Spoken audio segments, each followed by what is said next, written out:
I think शादी का जोड़ा सबसे ज़्यादा इम्पोर्टेंट होता है एक लड़की की ज़िंदगी में, जिसको वो बचपन से सोच रही होती है ऐसा होगा वैसा होगा ये कलर होगा। तो जैसे ही शादी की बात चली मेरे दिमाग में बस यही था कि मुझे एक ऐसा जोड़ा चाहिए जो अफोर्डेबल हो और उसको मैं ख़ुद उसकी एक एक चीज़ सेलेक्ट करूं और वो बहुत सस्ता मुझे पड़े और ऐसा हो कि मैं उसको बार बार रीवेयर कर सकूं, ये नहीं कि बहुत हैवी हो और फिर दोबारा पहने ही ना जा सके।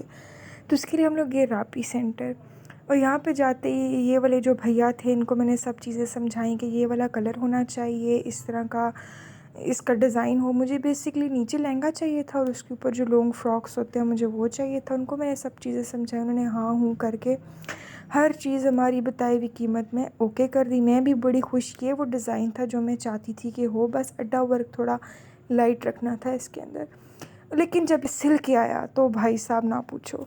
था ये कि बाजू इसके बिल्कुल सिंपल थे। जब मैंने उनको कहा कि बाजू ऐसे हैं तो उन्होंने क्या किया, आगे से कट लगा के काज बना दिया। जब मैंने वो बाजू पहने तो वो मुझे कुछ इस तरह के आ रहे थे। मेरा तो हुआ मीटर शॉर्ट। दूसरी चीज़ ये कि नीचे जो ये लहंगा था उन्होंने साथ ही अटैच कर दिया था, जो कि ओवरऑल वैसा नहीं था जैसा कि मैंने इमेजिन किया हुआ था। तीसरी चीज़ थी दुपट्टा। दुपट्टे के ऊपर भाई साहब बिल्कुल प्लेन जो पट्टी होती है वो लगी हुई थी।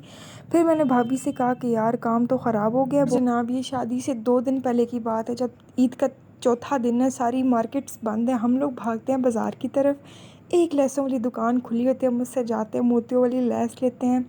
अपने दुपट्टे के ऊपर प्लेन लैस के जगह हम लोग ये वाली मोतियों वाली लैस लगाते हैं, बाजू सेट करते हैं। और मैंने ये सब कुछ चेक शेक करके वापस गाँव भी जाना होता है, तो इतना बुरा सीन हुआ। इसलिए जब भी किसी भी डिज़ाइनर से आप लोग अपना लहंगा बनवाएं तो जब वो आपसे सब चीज़ें लिखवा रहे होते तो एक दफ़ा बनने से पहले उनसे कंफर्म करें कि मैंने ये कही उसने वहाँ पे लिखी या नहीं लिखी। क्योंकि जब हम लोग उसको बोलते थे कि हमने तो ये चीज़ें बताई थी, तो वो आगे से बोलता था किधर लिखी हैं, और लिटरली उसने नहीं लिखी हुई थी। तो उसने पैसे तो चलो हमने काम किए, लेकिन उसने बीच में से काफ़ी काम लगाया था। लेकिन ओवरऑल हमने ड्रेस को बस कुछ ना कुछ करके ये लुक अच्छी सी आ गई थी और बाद में फिर एक अच्छी सी आउटफिट नज़र आ रही थी बाद में। तो इस पे हमारी बहुत मेहनत थी। इसलिए जब भी डिज़ाइनर से आप कुछ बनवाएं तो बहुत ही सोच समझ के मेरी बहनों, और प्लस कभी भी अकेले ना जाएं, किसी ऐसे बड़े बंदे को लेके